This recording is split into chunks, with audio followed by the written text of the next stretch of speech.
bad day for Leicester as well, losing away against Everton by 2-1.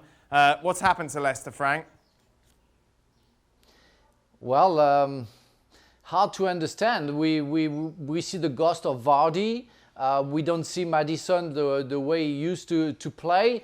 I don't know. It's they're not into the game since the restart. They forget some basics about football, and at the end of the day, they don't win any games anymore. So of course they react in the second half, but it's too late. It's really too late, and I think. Good for them that Chelsea doesn't perform. What's going to happen with Manchester United or Wolverhampton? But if they carry on like that, they can finish 6th if they don't react before the end. How do you explain it, Stevie? Like Jamie Vardy, as Frank said, again, kind of anonymous in this match. What's going on? Well, Vardy in particular needs service. You know, he's not going to get that many goals on his own. So he needs some service, and right now he's not getting any from anybody. And as far as the attacking third of the field's concerned, we spoke about this yesterday, they have dried up. You know, if you want to be in the top 4 and get in the Champions League, then they're going to have to start winning games. And to do that, they're going to have to start creating chances and scoring goals. And when you step on the field and have 3 shots on target, and one of them is actually the goal, which is a complete fluke that smashes off Iheanacho's face. So basically for 90 minutes, a team chasing the top 4 has got 2 shots on target. That ain't cutting it. All their problems are going forward and they've completely dried up. They need to get on the training field and get some movement, because right now they look static. Right then, Shaq, 3rd, 4th, 5th and 6th. Give me your order. Third, I am going to go. I feel Manchester United get 3rd, Chelsea 4th, and Wolves 5th. I think Leicester just continue to plummet. Wow, 3 points separate them. City 55, Chelsea 54, with United on 54, Wolves 52 as well. Frank? Yeah, I would have to agree. Really? I would have to agree. Yeah, I don't know between Manchester United and Chelsea, but I think the most important thing is to see Leicester losing the possibility of playing in the Champions League next season.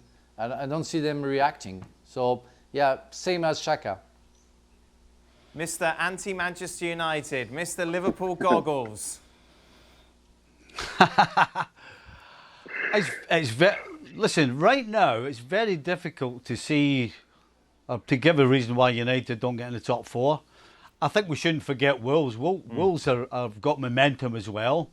Leicester completely are sinking big time. And Chelsea, although they lost today, I think will still win enough games to stay in the top 4.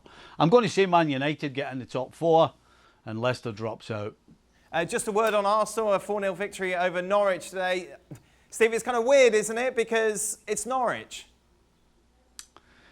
Yeah, it seems a little harsh to say it's just Norwich, because at the end of the day, you know, they made some chances, they scored some good goals, they passed the ball well, they played some nice football.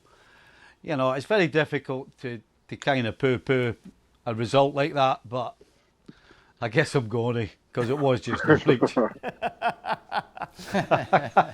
And Shaka, defend the first goal for me. I can't. Listen, Tim Krul is an experienced goalkeeper and arguably has been Norwich's best player this season. But when you're down at the bottom, rule number 1 is you don't give away cheap goals, especially the first goal. And that's exactly what Tim Krul did. It was simply ridiculous. And then add to that the second goal where the play builds up with Aaron sitting in Godfrey's lap pretty much and leaving the entire left side open for Arsenal. And then the ball kind of got a strike as it was from Granit Xhaka, goes under Tim Krul. It was over. It was just a matter of, at that point, the game is done. Norwich lost. And it's just a matter of by how many. And that's what you saw. And Arsenal filled their boots. State the obvious award now, I know, goes to me, Frank. But boy, do Arsenal need to keep hold of Aubameyang. Yes, because he's a fantastic player, because they need leaders, and because he's going to score goals for them. And but the main problem for Arsenal, even if they have many problems, I think, is to resolve the problem of the central defense. I mean, we say that for City, we say that for Chelsea, but we especially say that for Arsenal. I mean, against Norwich is okay, but to have David Luiz and Mustafi central defense, I'm not sure you can go very far.